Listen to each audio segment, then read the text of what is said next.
Bienvenidos al programa 61 de Área Protegida, que se emite por la radio online El Provincial, www.provincial.com.ar, o por la aplicación disponible para los celulares. Con el nombre de Área Protegida 2022, nos pueden ubicar en nuestras redes sociales, Facebook e Instagram, y escuchar en nuestro podcast de Spotify y en nuestro canal de YouTube.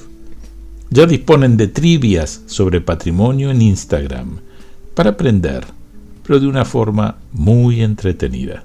¿Qué tal, Rubén? ¿Cómo estás? Muy bien, Rodolfo. Buenas noches a vos, a toda la audiencia. Y bueno, con mucha información para compartir con el público. Y expectante, como siempre, con el próximo entrevistado que vamos a tener, Mac Melley. Y bueno, un historiador de dimensiones que bueno, seguramente lo vamos a descubrir ahora con el público. Así es, Rubén. Por otro lado, yo quería comentar que una persona que hemos entrevistado, que es María Rosa Lojo, está sacando Lo que hicieron ahí, desde la editorial Corregidor, que fue seleccionado en el programa de Argentina K-Titles del 2023. Se lo describe como un microcosmos donde pasan muchas cosas, donde hay sorpresas, donde hay secretos que se van develando a medida que se cruzan las historias. Por otro lado, también comentar que la Academia de Arquitectura y Urbanismo está armando un ciclo que se denomina Patrimonio Regional en Debate. Ya pasó la primera reunión, el 25 de julio, donde estuvieron viendo sobre el tema del desarme, traslado y puesta en valor de casas históricas. Se tomó la región de la Patagonia, el caso de la Ushuaia, concretamente. Entre los expositores pasaron dos entrevistados nuestros, como Leonardo Lupiano y Carlos Moreno, y quien moderó, que también estuvo con nosotros comentándonos de esta Academia de la Arquitectura, ni más ni menos que Nani Arias Incolá. Y por último, me parecía interesante comentar que la Universidad Nacional del Centro de la provincia de Buenos Aires, concretamente la Facultad de Derecho, está programando las 13ª jornadas de Arte y Derecho, ¿no? Esto se va a hacer en Azul los días 8, 9 y 10 de septiembre de este año. Están auspiciadas estas jornadas por SICOP y por ICOMOS. Para cualquier información que los oyentes necesiten, van a www.unicen.edu.ar. Unicen por Universidad Nacional del Centro. Así que me parecía interesante transmitir estos datos. Permitime agregar algo con respecto a estas jornadas. Nosotros ya le podemos anticipar al público que vamos a tener un pequeño espacio para difundir nuestro trabajo con el programa y bueno, la importancia, la dimensión que tiene la divulgación en temas no solo culturales, sino esta relación que tiene que ver con el mundo científico, con el mundo del conocimiento, con el público en general. Es un trabajo realmente arduo, pero que vale la pena hacerlo. Muy bien. Ahora vamos a hacer una pausa musical con el tema Para ir a buscarte, en la interpretación de Marián Farías Gómez.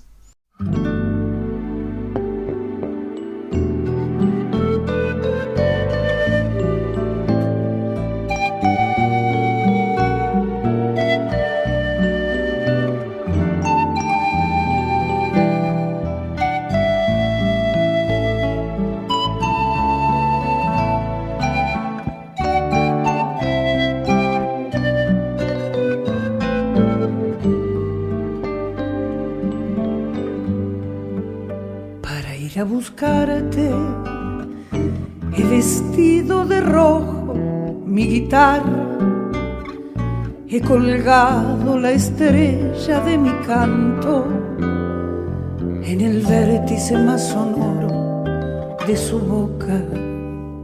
Tus ojos arañan un pedazo de la noche, yo estoy en la cruz de las vigilias, comiendo un pedazo de tu sombra. para ir a buscarte.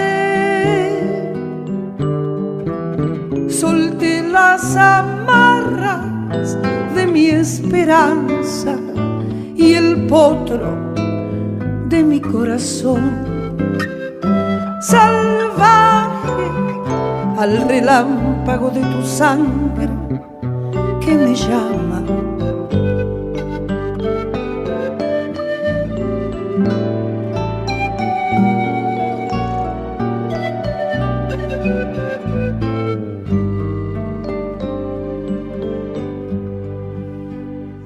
Tus ojos arañan un pedazo de la noche.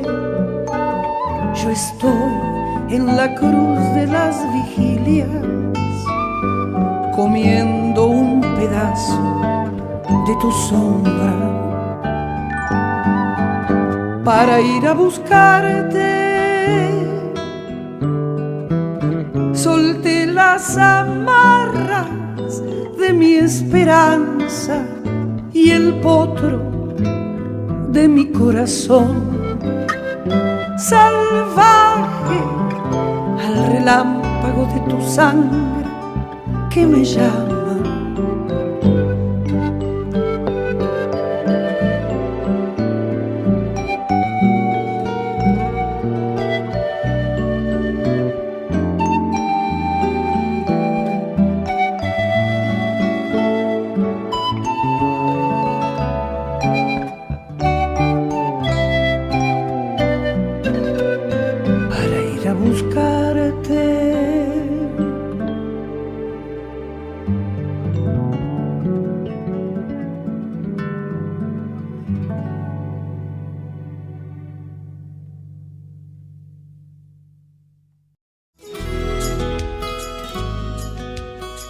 Estás escuchando Área Protegida por el Provincial Radio con Rubén Mera y Rodolfo Giunta.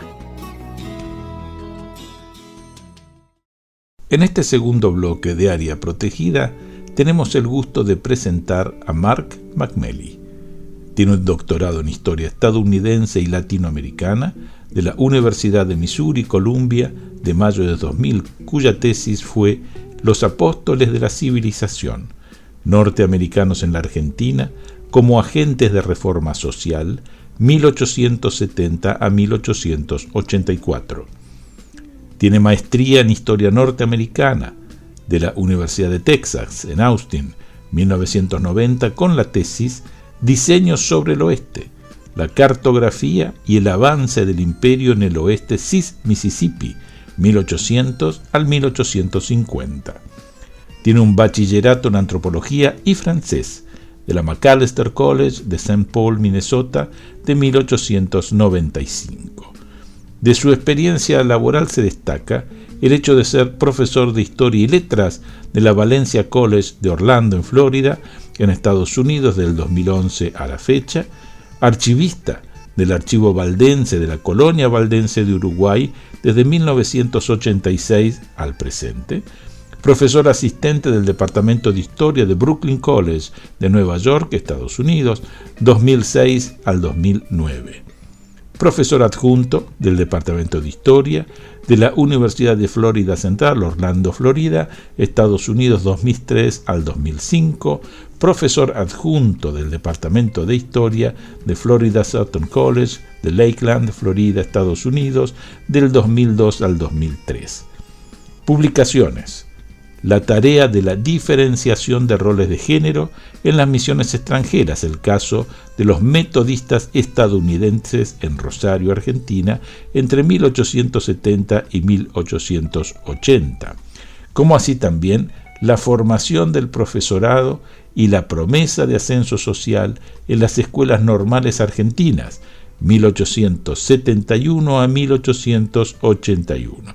En este caso, es un estudio sobre los intentos de familias provinciales para registrar a sus hijos en las primeras escuelas normales nacionales en la Argentina, como respuesta al proyecto gubernamental para extender la educación pública al interior del país y para elevar el nivel social de la docencia.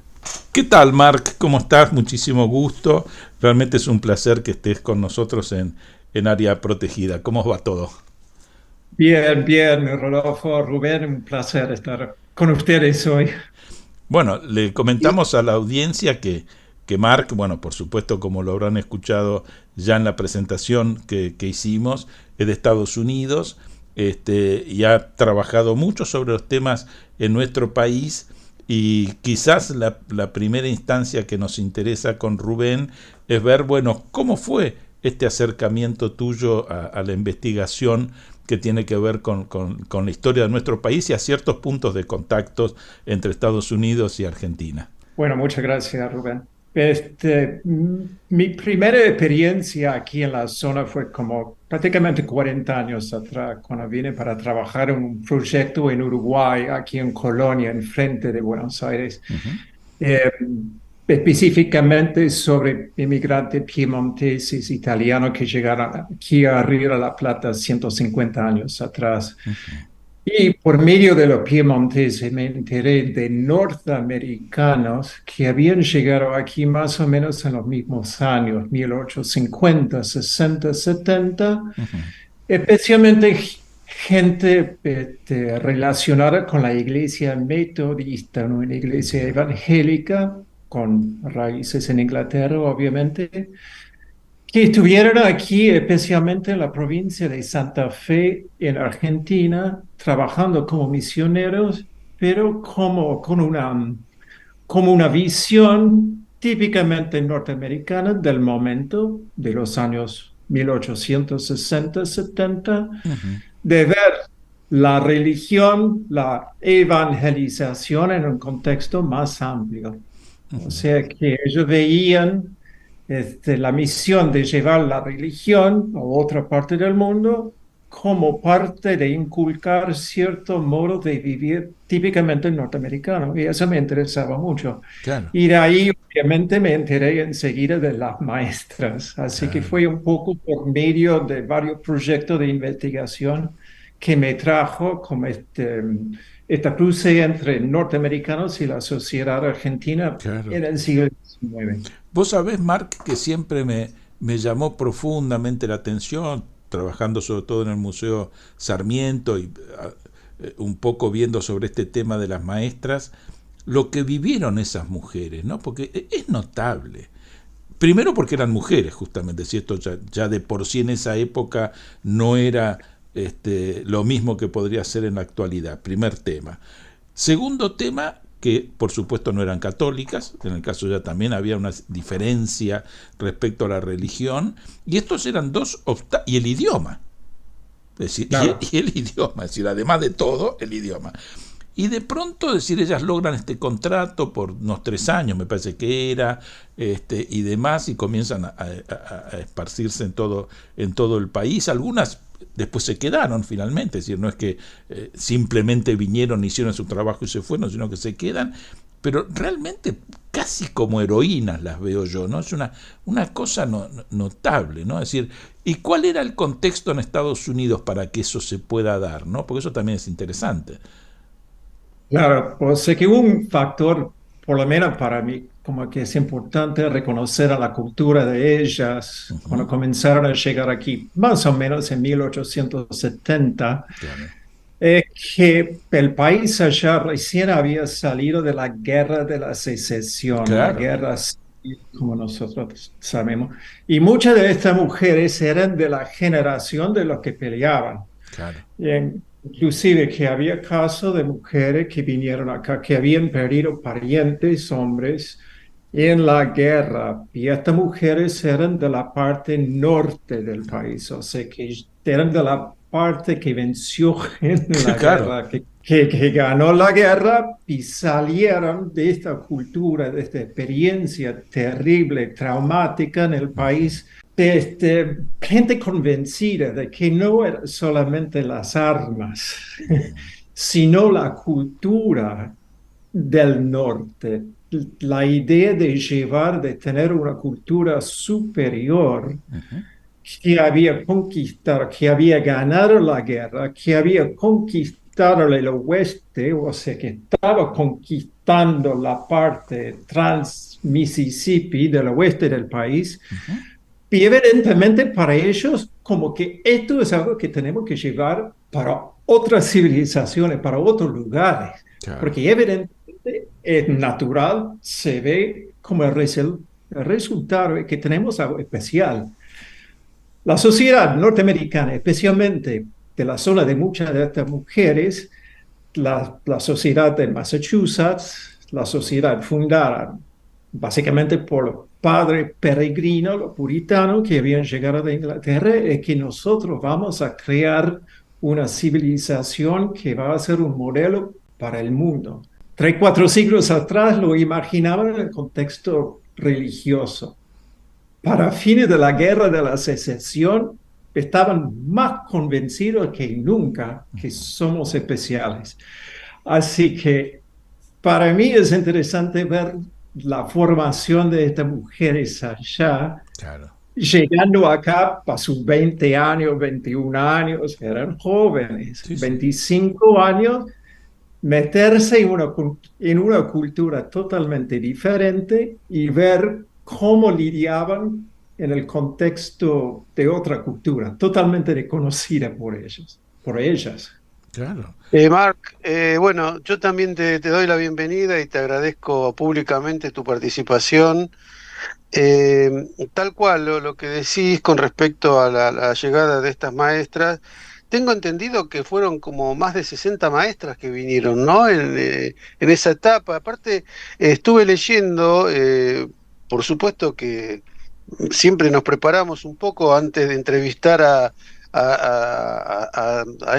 ustedes, a los profesionales que trabajan en temas así muy específicos, y leía que les hacían firmar un contrato que no podían maquillarse, no podían tomar alcohol en público. ¿Es así o es una cosa anecdótica esto? Porque a mí me llamó la atención y tampoco me extraña, ¿no?, que fuese de esa manera.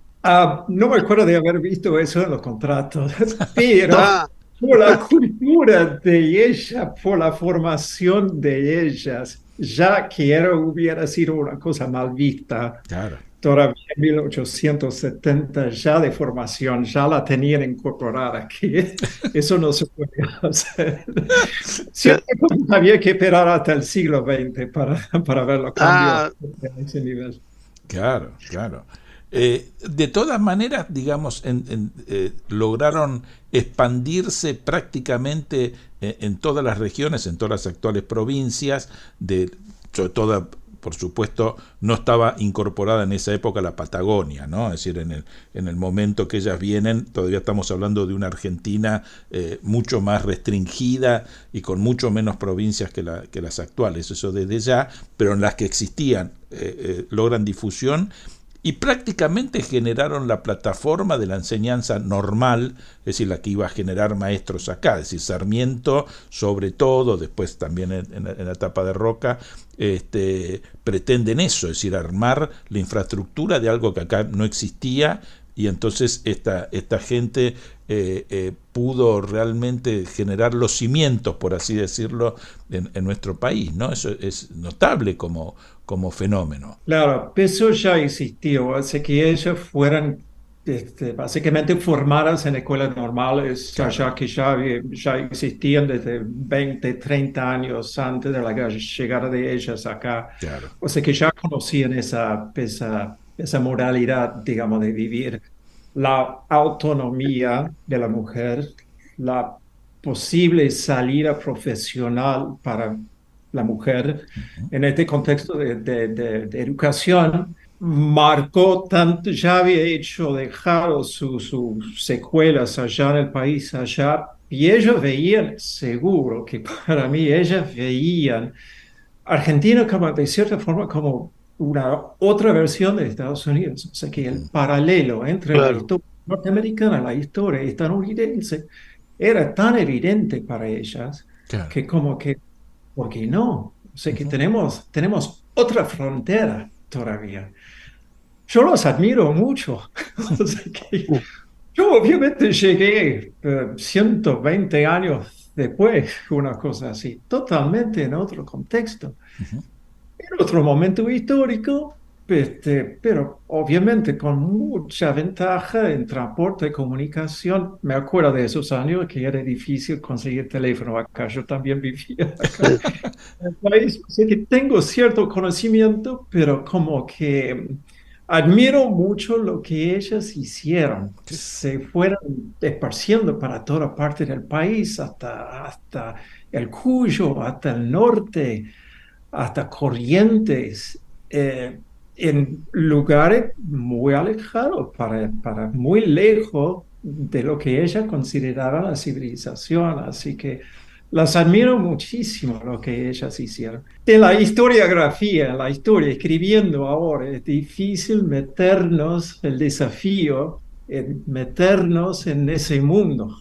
Sí, porque además ellas, cuando una vez radicadas acá, se les hacía muy difícil tener contacto con lo que pasaba con sus familias o su realidad, digamos, de Estados Unidos, porque como bien decís vos, en una etapa sin teléfono, sin internet, sin ninguno de los medios que hoy disponemos, era muy difícil, ¿no? Es decir, muy lenta además, es decir, terriblemente lenta, pero muy compleja, porque además no solo estaban en las grandes capitales, es decir, estaban en distintos lugares que ya... incluso el contacto con Buenos Aires era complejo. No quiero pensar, porque si ellas llegan allá por el 1870-71, por ejemplo, a Buenos Aires no pudieron venir por la peste, ¿no? La epidemia de fiebre amarilla, y hasta esas complicaciones increíbles, pero que fue otro problema más, digamos, a que ellas pudieran venir a la ciudad de Buenos Aires, por ejemplo, ¿no? Sí, eso es cierto. Por ahí habría que recordar también, vale la pena, vale recordar, que ya 1860, 70, 80, ya estamos comenzando con los grandes movimientos de migrantes entre Europa, América, las posibilidades de salir, cruzar el océano de forma más o menos segura, comenzar a cruzar continente con el ferrocarril. Sí, sí. Es un poco difícil para ellos, para nosotros imaginar el cambio de paradigma, si uno quiere, de las posibilidades de la vida. Así que por ahí reconocemos un poco la ingenuidad de la gente joven, que voy a explorar, voy a hacer mi vida en otra parte del país, del planeta inclusive. Pero también había nueva forma de transporte que poco antes no existían. Seguro, así yo creo que el gran cambio de esa época, digamos, vos nombraste uno, en el cual Sarmiento, digamos, trató de dar gran impulso, que era el ferrocarril, es decir, reemplazo nada menos que del sistema de carretas, de caballos, es decir, una situación que modificó siglos de forma de transportar mercaderías y pasajeros. Y el telégrafo también fue otro elemento clave, ¿no? Es decir, yo creo que con un impacto quizás similar, más allá de que no es una comparación válida, con lo que pasó con Internet, digamos, pero fue una forma de poner en contacto realidades que antes no, era dificilísimo, ¿no? Es decir, era muy difícil estar en contacto. Es decir, que realmente genial. A mí también lo que me maravilló, es decir, porque Sarmiento termina yendo a Estados Unidos de casualidad, porque él había sido enviado a Europa por el gobierno de Chile para ver cómo era el sistema educativo y demás, y estando ya en Inglaterra y casi preparado para el regreso, como que lo invitan a ir a Estados Unidos, que no era algo que él había elegido. No estaba en nuestra mirada Estados Unidos, estaba París. Es decir, lo que seguía siendo el faro de nuestra cultura era París, que a todos los que fueron por esa época los decepcionó, porque claro, es decir, cuando llega Sarmiento a París, llega en un momento casi previo a las revoluciones liberales, un momento muy complejo de despelotes sociales, culturales de todo tipo, con lo cual esa idealización que se tenía de París ya no era tan así, ¿no? Y de pronto en Estados Unidos, que no tenía mucha idea de qué pasaba, se encontró con el progreso, la novedad, la vio, el contacto con Horace Mann, yo creo que fue fundamental, con su esposa, Mary Mann, es decir, como la conocemos, y que leer la correspondencia que intercambiaron fue muy linda. Pero lo interesante es que después Sarmiento terminó siendo muy conocido en Estados Unidos, ¿no? Es decir, hubo un influjo muy grande también allá. Claro, claro, especialmente en Massachusetts, donde había pasado tiempo en Massachusetts, Nueva York, de esa parte del país donde él tenía experiencia personal. La estatua de Sarmiento que existe allá todavía, en Boston. Este, sí, encontró a Estados Unidos como modelo del Sí, sí. liberalismo que él esperaba, que él quería ver. O sea, que la forma, la base de la educación pública como para formar la ciudadanía, formar al ciudadano para que participe de forma productiva, educada en todos sus sentidos en la comunidad, en la sociedad. O sea que iba a traer sus frutos Ujú. en un futuro por ahí no muy lejos. Así que él veía en América, nuestras Américas, como un modelo de lo que él estaba buscando claramente. Así que lo interesante para mí es como ver estos actores de ese proyecto, Ujú. las maestras, Una cómo... cosa que quería preguntarte, Marc, recién decíamos de la complejidad de las maestras en su trabajo cotidiano, y recién también se hablaba sobre esa sincronía que hubo con todos estos movimientos inmigratorios, es decir, que es muy probable que estas maestras hayan tenido alumnos de diferentes lenguas, aparte de la española, que para ellas era una lengua distinta, por supuesto. Pero pienso en, bueno, se habló de la lejanía, de la falta de comunicación, pero creo que también hay un ingrediente que tiene que ver con la comunicación y seguramente, me imagino yo, seguramente con un alumnado con diversidad de lenguas, de idiomas, ¿puede ser? Claro, pues, obviamente, muchas de estas mujeres vinieron de los estados que estaban recibiendo ya muchos inmigrantes, Massachusetts, Nueva York, Pensilvania, por allá, ya eran las colonias, los estados ya construidos por inmigrantes, así que inmigrantes de Europa Central, Ujú. Alemania en particular, pero también belga, también franceses, llegando cada vez, y al inicio la gran inmigración italiana también en Norteamérica. Claro. Estaba Claro. con- Así que, Sí. y obviamente creo que veían un gran paralelo aquí en Buenos Aires, o sea Ujú. que habían visto Nueva York, acá, Boston, acá, con las posibilidades, o sea que por ahí, para ellas, con un atraso social, cultural, lo que uno quiere, desde la perspectiva de ellas, como Ujú. que yo puedo ser este agente, yo puedo hacer con mi trabajo, con mi dedicación, o mi misión va a ser trabajar en este contexto para ver si traemos un modelo similar de allá para acá. Claro. Claro. Y te iba a preguntar, Marc, porque evidentemente el estudio respecto de estas maestras norteamericanas también te debe haber planteado una reflexión acerca del tema de género. Nosotros este año precisamente con Rubén hemos trabajado mucho el tema de patrimonio desde la perspectiva de género, ver también el accionar de las pioneras en distintas ramas y demás. Y esto sin duda, digo, estos estudios que has realizado te han llevado a cierta, no sé, replanteos o quizás investigaciones sobre el tema del género y cuál es tu mirada al respecto, digamos, es decir, que esto me parece interesante. Claro, por ahí un proyecto como este de trabajar con la historia de las maestras, realmente es un proyecto fenomenal para Ujú. tratar de ubicar la agencia, como dicen en la historia. Entonces, ¿cuál era el impulso? ¿Es la persona o es la cultura que va empujando la persona como las maestras, como esta mujer de 20 años? ¿Cuál es la fuerza atrás para traerlas acá?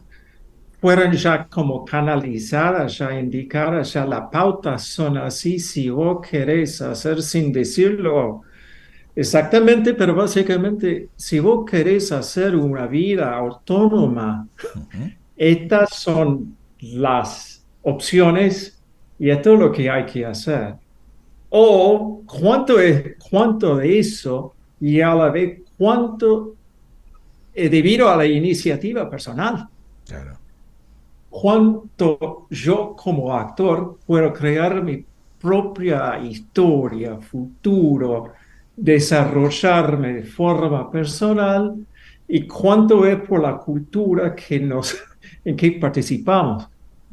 Eso sí, de eso sí, o sea que el feminismo en ese sentido de buscar como que cuál es la explicación más fidedigna, fehaciente de cuánto podemos ubicar, dar a la mujer una agencia que va más allá de la implicación social cultural.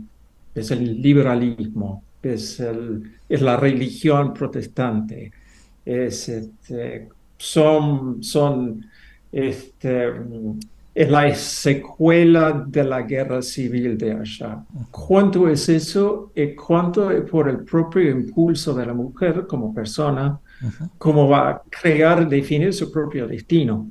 O sea que eso para mí como investigador, si uno quiere, escritor, ¿cómo ubicamos eso? ¿Cuál es, a dónde nos lleva la evidencia? Por lo menos la gente que trabaja en historia siempre hace así. Sí, sí. Entramos en porque ¿cuál es el peso más importante para explicar esto? Eso como estudiante de la historia me fascina. O sea que, obviamente los debates nunca se terminan porque vemos con nuevos ojos y yo como después de haber iniciado hecho este pequeño trabajo 20 años atrás, también ahora lo veo con nuevos ojos. Seguro. O sea que... Ahora vamos a hacer una pausa musical con el tema Chacarera de un Triste, en la interpretación de Marián Farías Gómez.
Acompañan a Área Protegida el Comité Argentino de ICOMOS, Consejo Internacional de Monumentos y Sitios, organismo que trabaja por la conservación, protección y valoración de los monumentos y sitios de valor patrimonial, y el Comité Argentino de ICOM, Consejo Internacional de Museos, organización no gubernamental que establece estándares profesionales y éticos para las actividades de los museos. CICOP, Centro Internacional para la Conservación del Patrimonio, organización no gubernamental que desde hace 30 años trabaja en pos del conocimiento y conservación del patrimonio cultural. Damos inicio a este tercer bloque de Área Protegida. Nos acompaña Mark McMelley de Estados Unidos, pero residente también en nuestro país. Estuvimos trabajando el tema de las maestras norteamericanas, los cambios también en respecto a la historia de género, y todo este cambio cultural y de paradigma que se da hoy, que nos hace reflexionar sobre el pasado. Pero también en tu caso, Mark, has tenido trabajos al trabajar en archivos y demás sobre estas comunidades valdenses, de piamonteses, tanto en nuestro país como Uruguay, como una situación, digamos, de alguna de las aristas de tus investigaciones. ¿Qué nos podés comentar al respecto? Bueno, el trabajo con los valdenses viene de un interés personal, siendo descendiente de inmigrantes valdenses piemonteses a Estados Unidos.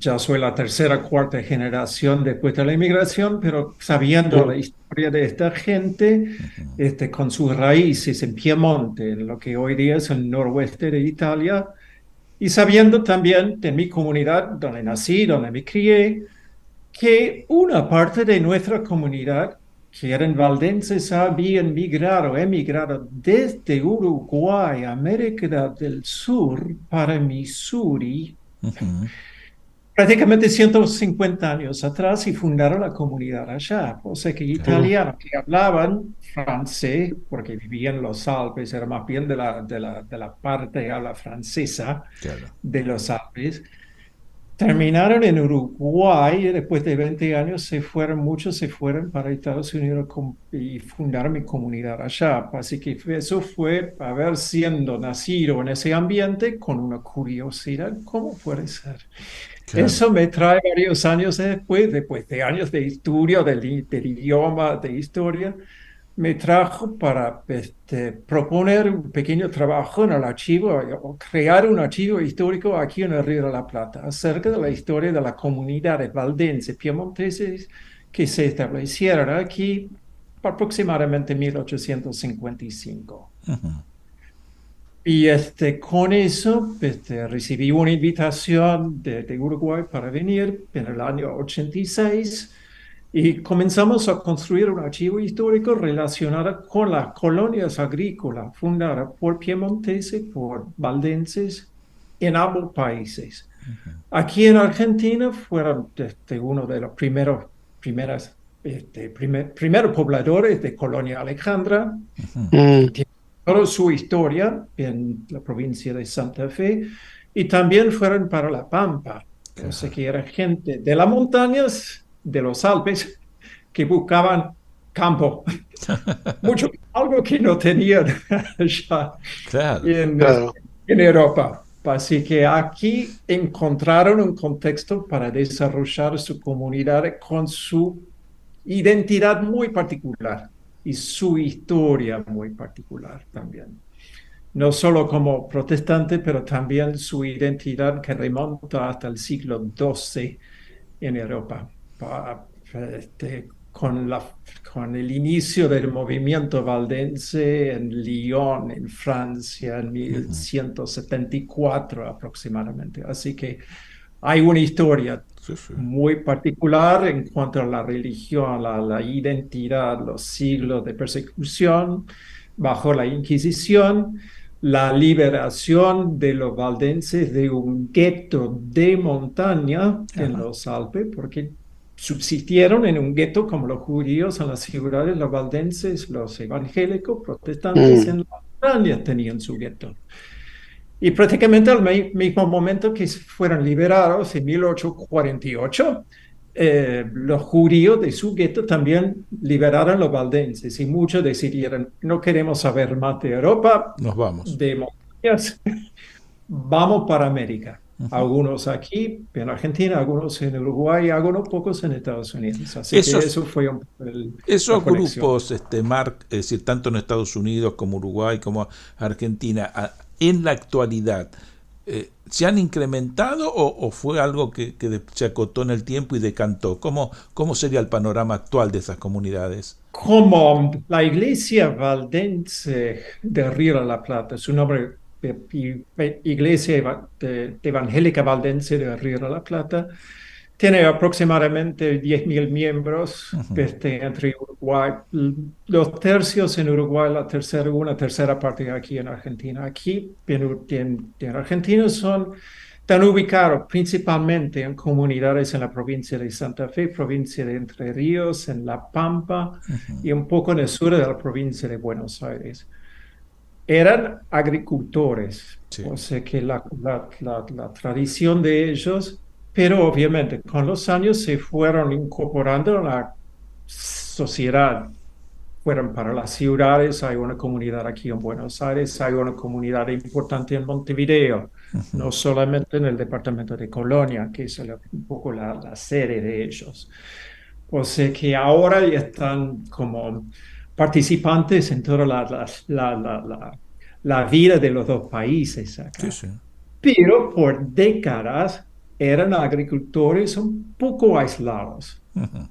Fue Ese es el tema. únicamente en 1920-30 que vemos a los valdenses yéndose de la pequeña comunidades rurales para las capitales de la provincia, para Buenos Aires, para Montevideo, en Uruguay, y ahora participan en todas partes, en todos los aspectos de la vida nacional de cada Sí, sí. país. Pero me refiero a que, por ejemplo, en Uruguay, por lo que estuve viendo en internet, hay un museo valdense en el cual vos has Claro. hecho la curaduría de una muestra, es decir, de un tal Jean-Pierre Michelin Salomón, que era vos lo denominás, o creo que la denominación es un pastor de frontera, ¿no? Es decir, que fue un pionero seguramente de este movimiento. Claro. Y fue de casualidad el fundador del pueblo en Missouri donde yo nací. Ah, Y mirá. un pastor que vino de los Alpes, emigró aquí para ser el segundo pastor de la comunidad aquí en Uruguay, en el Río de la Plata, y en Sí, sí. 1870, y 5 años después se fue con una parte de los colonos en Colonia, se fueron para Estados Unidos. Así que es un poco relacionado también con el movimiento de las maestras. Claro. O sea que prácticamente no tenían frontera, de una forma realmente llamativa. O sea que no tenían, obviamente era un cambio de vida, pero ir de Europa para el Río de la Plata y después mudarse nuevamente a otro continente, como una cosa que se podía hacer. Sí, de todas Y maneras, no sé si quizás es una cuestión de percepción, pero yo veo que se repite lo que en su momento fue la expansión europea, donde más allá del ansia de la conquista, de lo que podía ser el enriquecimiento y demás, es decir, todo eso estuvo. Pero para muchos también, y creo que en eso coinciden las dos épocas, me refiero a la del principio de la expansión con esta de mediados del siglo XIX, América podía ser el lugar de las utopías, ¿no? Podía ser el lugar en el cual podría desarrollarse un tipo de vida mejor que lo que se daba en esos dos momentos en Europa, es decir, una Europa que en el principio de la expansión europea estaba muy convulsionada, que la guerra de los 100 años, que los conflictos de los países, monarquías que estaban en situaciones que generaban en los trabajadores, sobre todo la parte rural, condiciones de vida no demasiado buenas, y el mediado del siglo XIX también, Europa convulsionada quizás por la revolución industrial y el afectar a la situación de los campesinos, genera ver en América una tierra de promisión, ¿no? de utopías que los impulsó seguramente, ¿no?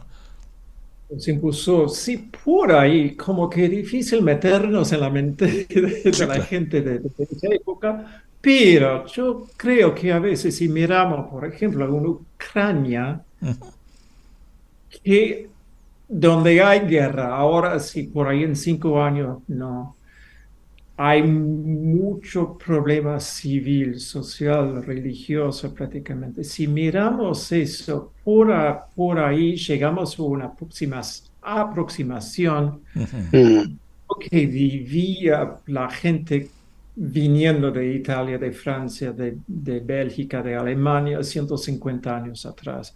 Sí, sí. Por ahí no vivían en circunstancias muy diferentes a lo que vemos en el sureste de Europa ahora. Sí, sí.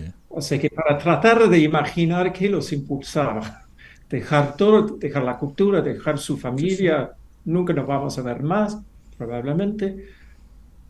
¿Qué podía impulsar a gente como para Sí, sí. arriesgarse y no saber qué va a ser nuestro destino?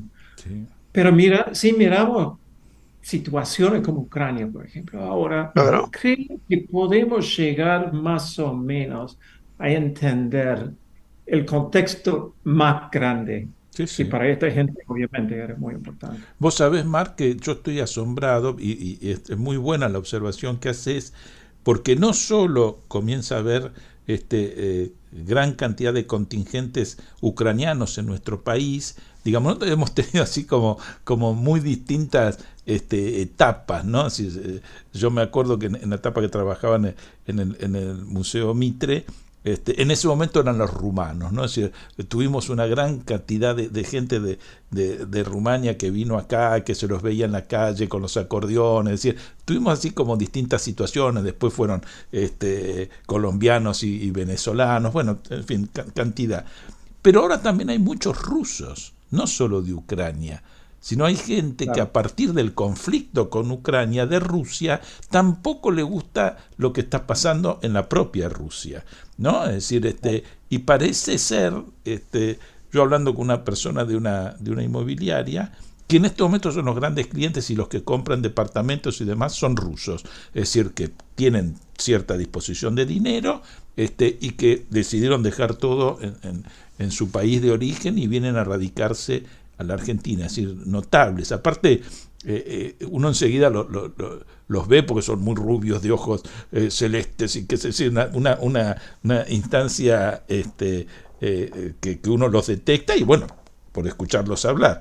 Pero es notable cómo se da ese fenómeno. Es interesante como América, pero en sentido América Grande, Sí, sí, América Norte, Sur, Central, sigue siendo como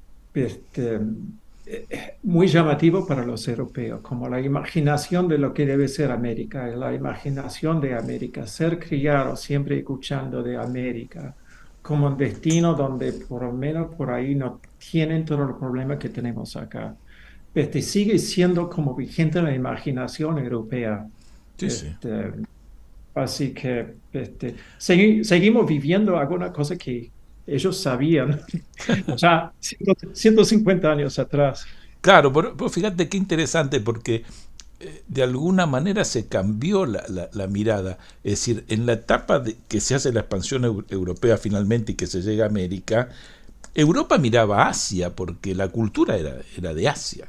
Es decir, los grandes descubrimientos, las grandes culturas eran asiáticas. Es decir, y para ellos era el gran modelo. Qué sé yo, ya incluso desde la época de Julio César. Yo me acuerdo que de pronto todo el mundo estaba mirando que Julio César, en vez de irse a Oriente, que era lo que querían todo, porque era el lugar de la cultura y demás, él elige irse a la Galia, que era nada, es decir, no existía, pero era para tener un ejército cerca de Roma y poder hacer su plan imperial que no lo llegó a concretar, pero bueno, ahí estaba la intención. Pero el gran foco cultural era Oriente, y a partir de América se cambia y el gran destino ahora para radicarse incluso llega a ser acá, y esto ha generado una situación de diversidad excepcional, ¿no? Es decir, excepcional. Yo siempre digo, en muchos programas lo he comentado, que lo que digo es políticamente, pero totalmente incorrecto, es decir, de una incorrección absoluta, es decir, porque algunos pueden pensar que yo estoy ponderando lo que fue la esclavitud afro en América, ¿no? Es decir, para nada. Pero digo, ¿qué beneficio nos trajo que esos africanos hayan venido? Porque la música americana es afro. En toda América, en la gran América, como decís vos, ustedes allá en Estados Unidos, el jazz, el blues, y toda América del Sur, ni hablar, todo, hasta el tango. Y digo, qué maravilla. Es decir, gente que vino en condiciones de trabajo terribles y lamentables, que pudieron generar un movimiento cultural, pero excepcional. Aquí, más que en África mismo, que era su lugar de origen, unas cosas, pero fantásticas, si se quiere, ¿no? Es decir, cómo esas diversidades logran esas articulaciones, ¿no? La combinación de las culturas en estos continentes acá realmente sigue siendo extraordinaria. O sea, las secuelas de lo que se produjo acá, lo que se sigue produciendo acá en estos países, en nuestros países, sigue siendo fenomenal. Veremos por ahí que ya que mencionaste, Rodolfo, Asia, que por ahí estamos viendo el inicio o ya estamos en otro cambio milenario, centenario por lo menos, con la orientación de Asia, que por ahí el gran papel internacional que puede haber tenido China, por ejemplo, en otros siglos, prácticamente en otros milenios. Sí, sí. Si se va a realizar, si vamos a ver algo de eso. Los de la historia, los que estudiamos historia, somos terribles para predecir, para pronosticar lo que va a pasar. Por suerte. Pero por suerte, pero por ahí podemos ya anticipar esto. Parece que vamos a tener algo muy interesante que puede pasar en los próximos 50 años, por ahí mucho menos. Y vos fíjate, sí, seguro. Vos fíjate, Marc, que yo me acuerdo que cuando yo era chico el idioma internacional era el francés, el idioma diplomático me refiero. Y ya comenzaba, sobre todo por el tema de la computación y demás, a ser reemplazado por el inglés como el idioma ya no diplomático sino comercial. Entonces, bueno, y hoy en día, si vos ves, incluso de los sistemas que tiene la Universidad de Buenos Aires de idioma, que es muy bueno, lo que más se estudia es chino. Es decir, la mayor cantidad de cursos, porque lógicamente ahora el comercio tiene mucho que ver con China y es un cambio cultural excepcional, digamos, ¿no? Es increíble. Qué bien que hace la Universidad de Buenos Aires, qué bien que hace el Centro Universitario de Idioma, qué bien que hacen los estudiantes que lo estudian. Qué Sí. bien, lo felicito, realmente extraordinario y qué bien que lo hacen. Sí.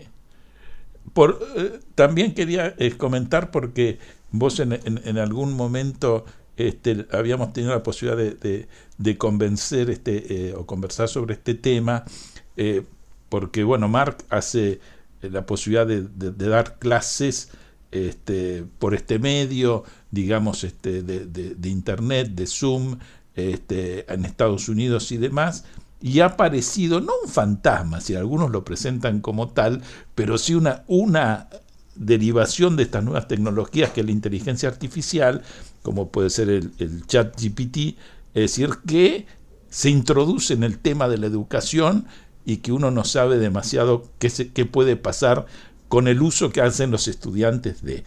¿Cómo lo vivís vos? Porque vos, digamos, este es un tema que por la forma en que vos das clases y demás, lo tenés que tener muy presente, ¿no? Claro, obviamente, o sea que doy de las dos formas, presencial y virtual, y estoy trabajando con clases virtuales desde hace como 12 años más o menos, así que trabajo con estudiantes que serían ciclo básico, digamos, ciclo básico universitario, y trabajo con muchos estudiantes que son inmigrantes, especialmente estudiantes hispanos, por la facultad donde trabajo en Orlando, en Florida. Y la sede que tenemos, que es una comunidad básicamente de venezolanos, colombianos, puertorriqueños, gente con otro contexto cultural, otra formación previa en la educación. Y es interesante como la inteligencia artificial, que era un tema un año atrás, que yo pensaba en mi ingenuidad, vamos a tener que lidiar con eso por ahí dentro de 5, 6, 7 años. En el curso del año lectivo, yo estaba recibiendo trabajos escritos que finalmente descubrí que era la computadora que había escrito los trabajos de los chicos. Claro. Así que ya estamos lidiando con eso, y para dónde vamos no sabemos. Las universidades mismas no saben. Así que estamos con los primeros programas, aplicaciones que en nuestra plataforma para detectar cuando hay un trabajo probablemente escrito por la inteligencia artificial. ¿Hasta qué punto podemos usar o valorizar la inteligencia artificial del proyecto de la docencia? No tengo idea.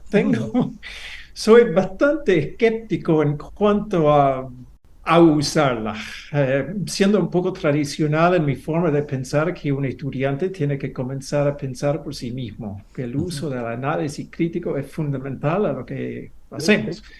Tal cual. Vos sabés, Marc, que yo hace no mucho, tal vez un mes, participé de un Zoom que estaba organizando una universidad nacional sobre el tema de la inteligencia artificial en la enseñanza. Y tal cual, como decís vos, el análisis crítico es fundamental.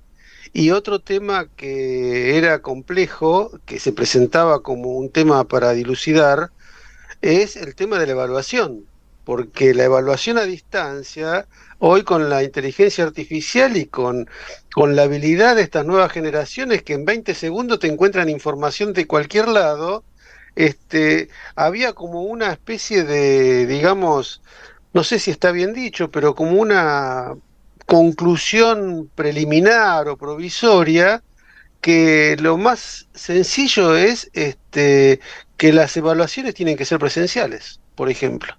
Porque hoy en día yo también tengo una cátedra que es una materia que doy que es virtual, y que el tema de la evaluación es muy compleja porque, como decís vos, siempre se encuentran textos que están en Internet. Entonces, una forma de neutralizar, por ahora, tal vez en algún momento a alguien se le ocurra algo inteligente, es la presencialidad, la evaluación presencial y oral, porque es complejo el tema este. Es complejo eso, y considerando que también tenemos clases virtuales que nunca obligamos y no estamos permitidos obligar a los estudiantes a presentarse en la facultad. Mm. Entonces, en ese caso, ¿qué hacemos? Claro. O sea que estamos enfrentándonos con nuevos problemas que hubo apenas un año atrás. Yo Sí, no sí. hubiera imaginado. Así que, pero el cambio es galopante, viene tan rápido que no. Justo ahora estamos a pocas semanas del inicio del nuevo año lectivo del hemisferio norte. Claro. Y ya Mm. estamos tratando de reprogramar, reescribir, pensar nuevamente cómo hacemos las evaluaciones ahora. Ujú. Tal cual. Y muchos chicos. Y fíjate que el tema de la pandemia, de la lamentable, esta tragedia que tuvimos que vivir, de alguna forma nos puso un poco más ágiles con el tema de la internet, se expandió más la enseñanza virtual. A nosotros nos pasó que de una semana a la otra tuvimos que empezar a dar clases virtuales en tiempo real y bueno, no sé cuántas cosas, y eso nos ayudó a entender un poquito mejor estos tiempos. Pero sí, el tema de yo creo que la enseñanza es complejo, pero también el tema de la evaluación creo que es un tema que se presta a debate, ¿eh? Ujú. Bueno, Marc, realmente quiero agradecerte, pero muchísimo tu participación. Es un gran gusto que hayas estado en Área Protegida, así que bueno, de mi parte te quería mandar un fuerte abrazo, y ojalá que tus inquietudes y estos nexos que haces entre la situación de Estados Unidos, de nuestro país, Uruguay y muchas cosas de Europa te sigan guiando, porque tus estudios realmente son más que interesantes. Ha sido un gran placer. Muchísimas gracias, Rodolfo, Rubén. Muchas gracias a Muchas ustedes. gracias. Muchas gracias, Mar, por tu presencia. Muchas gracias.